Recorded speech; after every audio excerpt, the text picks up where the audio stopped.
what's going on, guys? KRS back with another video. We always talk about the mobile processor, but for the first time we are coming with the processor of the laptop or desktop. We all know the power of the M1. We have made the video of that. You can check it out in the iCard. But let's compare with the most powerful Intel i9 12th generation, which is known as the i9 12900 HK. Many of the person compare with the K series, means the 12900K series, but we are comparing with the HK.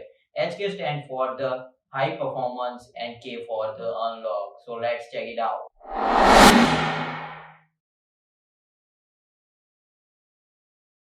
Talking about the announcement, M1 Ultra was announced at 4 January 2022, while Intel i9 12th generation was announced at 8 March 2022. Talking about the cores and threads, M1 comes with the 20 core and 20 threads, which has the great experience and great performance over this thing. But in Intel, you will get the 14 cores and 20 threads, which is the great. But over here, M1 is the winner. Talking about the types of both the processor, M1 has announced for only the desktop version.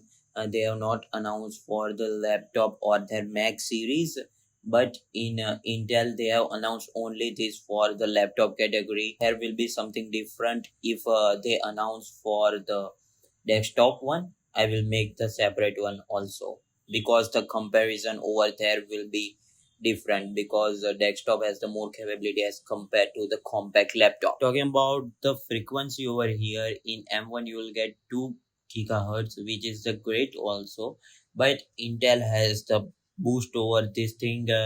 You will get the 3.8 gigahertz, which is the very better as compared to M1 series. Talking about the turbo boost frequency over here, in M1 it can go up to 3.2 gigahertz, but Intel it is an unlocked thing, so you will get the 5 gigahertz up to boost over there. M1 has not announced that they are unlocked or not yet, but Intel has told that this category which I'm making is unlocked. Talking about the integrated GPU, M1 is using their own Apple M1 Ultra GPU, while Intel is using their Iris Xe graphics G7 GPU. For more details, you can check it out my CES video.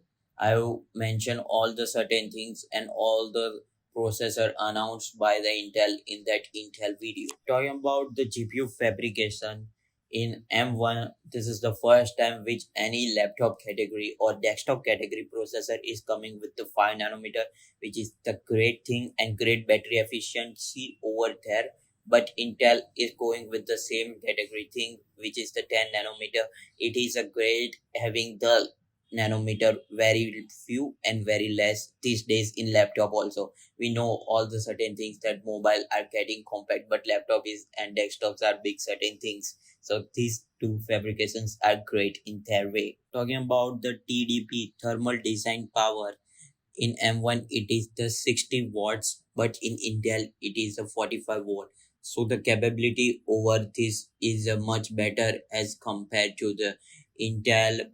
Has M1 goes 60 watts, which is little bit of high thing, but here we want the lower one, so 45 watt is great by the Intel. Talking about the GPU frequency, in M1 you will get 450 megahertz, while in Intel you will get 300 megahertz. So M1 is ahead as compared to Intel. Talking about the GPU boost over here, in M1 you will get 1296 megahertz, while Intel has the unlock thing going on, so you will get 1450 megahertz. So Intel has the little bit ahead boost as compared to the M1. Now let's talk about the shading unit. These are into the processor and very small in the processor. The work of this thing is to get the different aspect of the image, but over here M1 is killing all the things as compared to the Intel. You will get 8192 score over here, while Intel is getting only 768, which is the very low and not comparable with the M1 or Intel, because M1 is far ahead. Now let's talk about the texture mapping unit.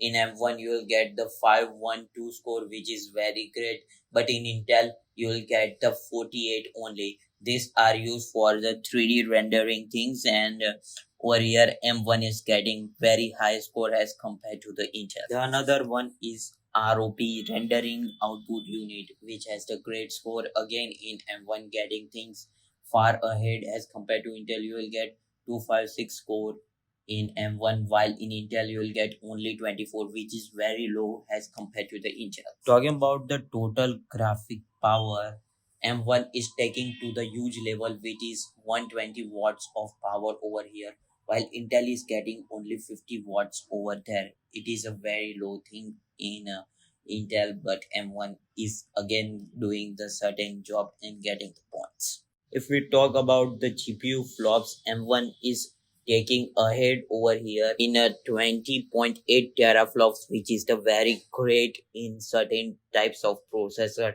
and is considered very greatest.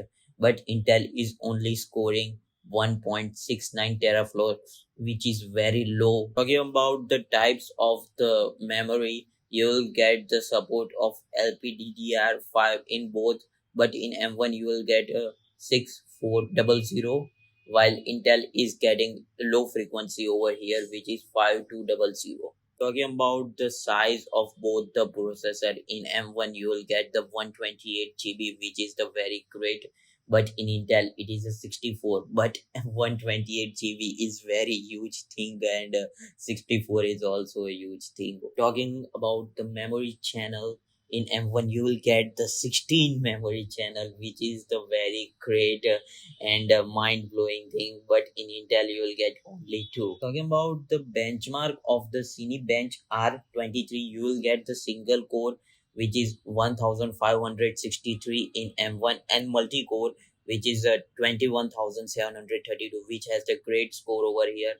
But Intel is getting ahead in single core, which is the 1913, but in multi cores it is little bit of backward, which is the 18,316. Talking about the Geekbench 5, in M1 you will get 1800 single core. In multi core you will get the 24,166. In single core over the Intel you will get 1861, which is a little bit of ahead as compared to the M1, and in M multi-core you will get 14,000, which is the lower as compared to the M1. Talking about both the processors are having the different operating system. One has the Mac operating system and second has the Windows one. Both has the different pricing also, but very surprisingly Windows is expensive this time. The first laptop announced is by the MSI GE76 Radial, which is coming around the $3,500, which is very expensive as compared to the Mac. It is only of $2,000. So it is a pure choice. If you are interested in the Windows, you can check it out, the Windows one or a Mac. It is available as per your choice. This was all about both the processor. This is the first time of the laptop thing. So tell me in the comments how was the video. And for the more certain things, subscribe to our channel, press bell notification so also you never miss any other update. Like, share, and subscribe to our channel. Coming soon with another video.